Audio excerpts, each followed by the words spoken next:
Either of you guys see Velma? No. Dude, it's all over Twitter. So Velma is a big-titted woman? Not no more. It's a cartoon. I don't know. She's in like high school in the show. Mindy Kaling. Yes, it's Mindy Kaling. So Velma's just Indian now. Okay. But they also got rid of Scooby-Doo. So Yeah, it's like the Scooby-Doo Scooby-Doo is- mysteries. Yes. They made Shaggy, get this, black. Yeah. Hot Daphne is now Well, like Shaggy's Asian. a guy that just smokes weed all day. Shaggy was more than that. Shaggy was like the most powerful being in the universe, according to the internet. Yeah. So if Shaggy's black, he's definitely like an anime black. Yeah, he's You into know. Dragon Ball Z. Yeah. For sure. I haven't Big, seen thick it. white woman. Yeah, my roommate Mark Henley, may he live forever. He watched an episode and a half of it, and he will give credit to things that don't deserve it. He's real empathetic. Yes, He likes will- to imagine why someone would do something and therefore give them the credit for that. Yes, there can be something that is very kind of almost undeniably bad, but if he finds one person who likes it, he'll be like, well, at least it's for someone, and this is why, and then it's okay. He turned it off after over like an episode and a half. I've seen like clips of it online. They make jokes about people who like adult cartoons. Like, it's almost like the whole show is made with contempt for the audience that would like it. And it seems to have pissed off woke people and anti-woke people. Uh-oh. Oh, probably because it's so pandering. Yeah, it's very pandering. And also, apparently, a lot of the stuff I've seen from the woke people who don't like it, it's that Mindy Kaling is a transphobe. She's a transphobe? She once liked a tweet from J.K. Rowling. That's Oh my God! hilarious, dude. Was it like from 20 years ago when she was like, "Oh, the new Harry Potter book has been released"? No, it was people were going after her, and she said something about, yes, I'm very upset about this, and I'm going to cry about it all the way to my mansion. It was one of those type of tweets. And Mindy Kaling liked her saying that because Mindy Kaling was like in the wrote for The Office. I feel like she's like there's a lot of spoiler here. There's a lot of woke comedians or comedians who do the woke stuff that will text me their real thoughts about that. Like, here's a joke I could only say to you, or And it's like, that no, type dude, of you thing. could say it to anybody. Yes. You could have a nice time as a comedian Yeah. saying things that make you laugh. Yeah, Instead there of are- just wanting to shake the hands of retards. Yes, there are. So I feel like a lot of the people who came up in a bit of the like alt comedy boom in like the early to mid 2000s.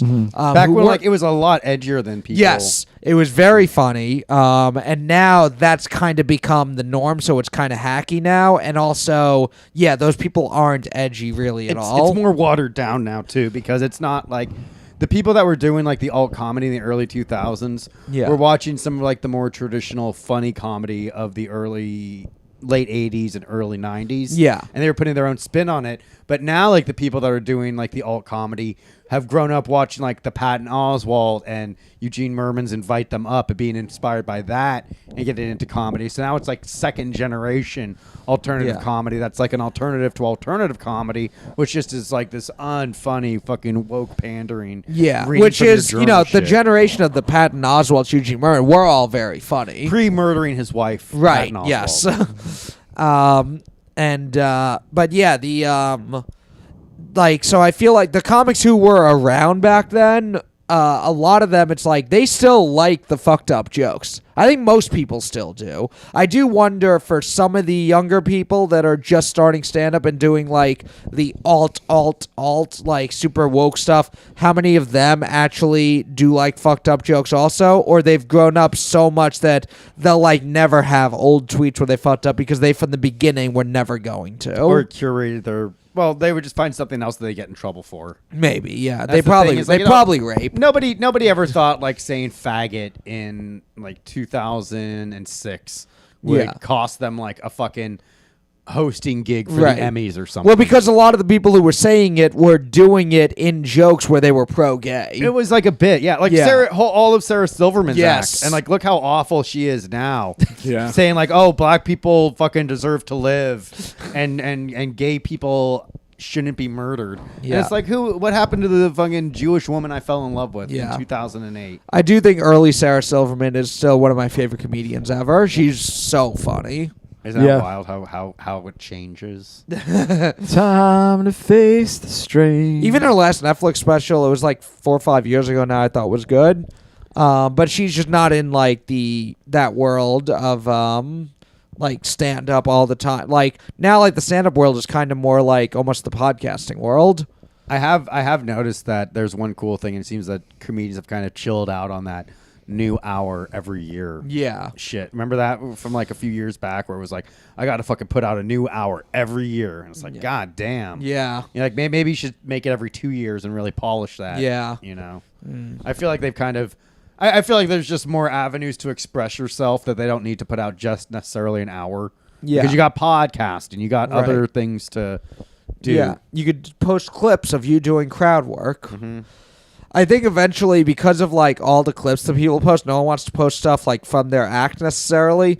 So I think people are gonna grow. There's some people growing up who think, "Wow, is every single? I guess every comedy show is just crowd work and roasts." Yeah. Yeah. Like post some real clips. Like, Yeah. Who cares? But yeah, so so I feel like Mindy Kaling's probably actually cool. And there was one joke that was like being memed everywhere from the show where Velma was like, I spit truth with no filter, just like every comedian before Me Too. And so like woke people looking at that and like, how dare she say that the Me Too movement was bad because it stopped comedians from being able to be honest. And other people are looking at it like, that's a fucked up thing that comedians now have to censor themselves, and she's making fun of that. Like everyone's just mad at her. It's just like a stupid fucking joke. Yeah. Where it's like you just pull that out of a headline. Yes, And yeah. threw it through like a joke algorithm. Yeah, my thing is it's a bad joke. It's not a good joke. But yeah, it is kind of one of those things that it's not like 7% audience score on Rotten Tomatoes. And it's like Yeah. Scooby-Doo's a fucking kid's Yeah. thing. Like it doesn't need to be for a mature. It's like let little kids shit be for little kids. Like fucking, you could do like a revamp fucking Buffy the Vampire Slayer. Yeah. If you want to do like paranormal, It cool is- high school. It's shit. so dumb where we're like, we're going to bring back Velma from Scooby-Doo. There's going to be no dog. Yeah, everyone loves fucking Scooby-Doo. Yeah, Scooby-Doo's no awesome. one likes fucking Velma. Well, That's why, that's like, when they fucking did- Scooby-Doo, where are you? Yeah. Yeah. That's why even when they did like a spin-off, it's like, all right, what do we need? We need Scooby-Doo, Shaggy, fuck the other three. We'll even like throw in a smaller, more retarded, less likable Scooby-Doo, Scrappy-Doo, and that Yes. series will still be fine. Apparently that's super controversial, which I didn't. Scrappy-Doo in general is very controversial. I didn't realize that, but I remember as a kid loving Scrappy-Doo. I thought you it were was the target. so that, fun. well, yeah, because you're a fucking kid. The Yeah. people that had a problem with Scrappy-Doo were like the people in their 20s now, you know, Yeah. who were like, "Oh, that's not the real fucking Scooby-Doo." And it's like, it's for little kids, dude. Who gives Yeah. a fuck? It's the fucking Funko Pop generation where it's like, oh, I love this cartoon from when I was a child. And Yeah. it's like, cool. Have you garnered any additional interest? Yeah. Nope.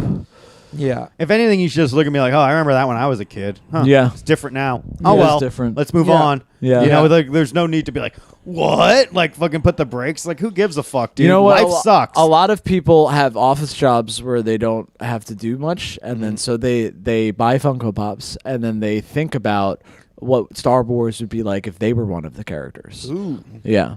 And you know, they should be going into the woods with an axe, wearing a fucking flannel t-shirt and cutting down wood to bring back to their wife Yeah. so that they could start a fire and read next to their children in the middle of the afternoon on Remember- a Sunday during the Sabbath. Remember when Linda Cardinelli played Velma in Scooby-Doo? Now that was a hot Velma. No. Oh yeah. Well, that's the thing is that Hot Velma is like the fun Halloween costume now and everything. So I feel like there was almost thought of like we're gonna do a show about Velma, and it's almost like yeah, Velma's cool. People like Velma. They don't even need Scooby anymore because everyone dresses up as Velma. People don't dress up as Scooby Doo for Halloween. And Turns out they were barking up the wrong tree. Yeah, I think so. I don't know. I think it was. It just seems like no one likes. I haven't seen it yet, so I can't say it. But it seems like it's bad, and no one likes it, including the people it was like probably targeted for, Yeah. or some of the people who would have been most likely to watch it. They make fun of. And I did see this though that I found very funny. Someone said. Daphne is not a mean girl. Fred is not an insecure man baby. Shaggy's not worried about being a beta. Scooby exists. One of the best parts of Scooby-Doo is the gang's sense of family and friendship. They love each other. The new Velma show is appalling to change that core relationship. Like, that guy's way too into the cartoon. Who the I really hope that's a fucking satire. It has to be. I don't think so. I think that person's actually upset with what the yeah. Scooby-Doo exists. I love what a powerful statement. That's the biggest problem with this new Velma show. And actually, I have the big problem with Scooby-Doo erasure. I hate it, dude. I hate Scooby-Doo erasure. Locker Room Talk. Check it out wherever podcasts are sold.